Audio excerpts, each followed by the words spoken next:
Hello, my name is Tyler Hart. I'll be talking today about why I think the minimum wage is too low and should be increased. I'm going to show you my audience here. They are online today as they can't be in person. My two parents and my brother Jacob.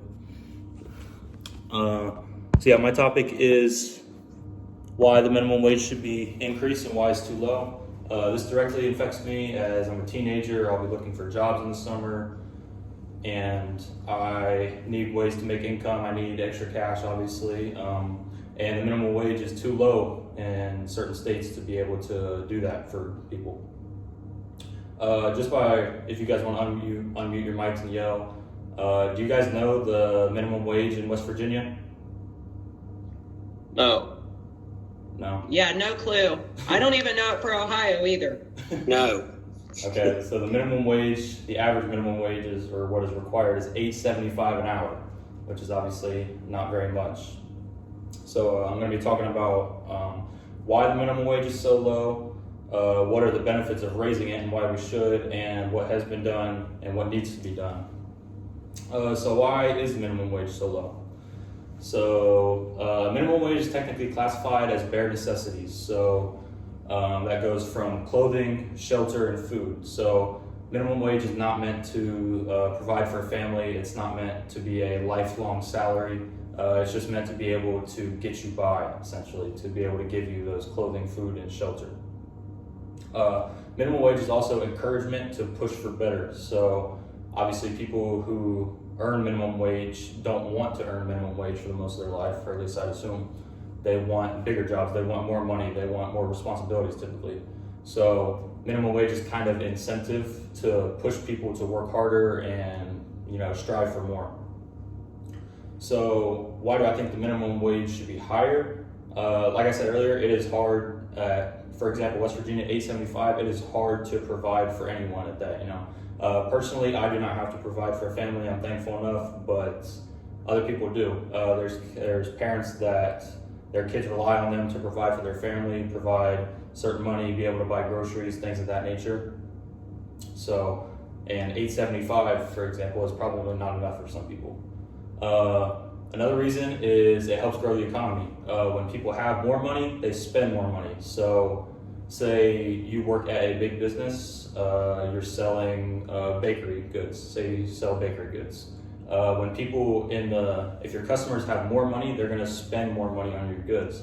For example, if it was $10.75 instead of $8.75, that's $2 more an hour that people can spend on whatever they want instead of having to struggle. So it puts more money in the economy and it helps grow the economy. It also improves worker productivity. So when people make more money, they have more incentive to work harder, like I talked about. For example, if you give someone the same job working at $8.75, if you give someone the same job working at $15 an hour, then obviously that person at $15 an hour is going to work a lot harder. They're probably going to work a lot, they're going to come to work more often. They're going to have better energy when they're coming in. So they're just going to provide better. They're going to be of more help to their companies, to their organizations, or whatever it may be. A little bit of technical difficulties here. Phone was about to fall. Just a second. Okay, I think we're good. So what has been done? In 2021, almost 20 states have increased the minimum wage gap, as it has been a ongoing fight. Obviously, people have spoke out about it, how they think, like me, how I think the minimum wage should be higher.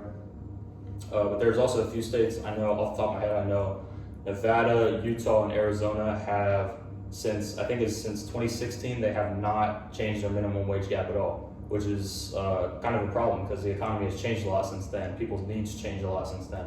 So if 50% of the country doesn't change, then it can kind of be detrimental to the economy. Phone fell again. Okay, hopefully it doesn't fall again. I know for a fact that California has now raised, they went from 2019 to 2021. In 2019, it was $11.25 an hour, I believe, and now it is $14 an hour. So almost $3 extra an hour. That's very big help to some people. So in conclusion, minimum wage is very low. It's not meant to provide for families. It's not meant to be an income, but it is supposed to get you bare necessities, and sometimes it does not complete that. I do think it should be higher as it improves worker productivity, reduces market turnover and labor turnover. Obviously, people aren't going to switch jobs the more money they make, and it does put more money into our economy. It is promising to see almost 50% of the states in the United States have changed their economy or changed their minimum wage gaps, but I still think there's more work to be done. So thank you for listening.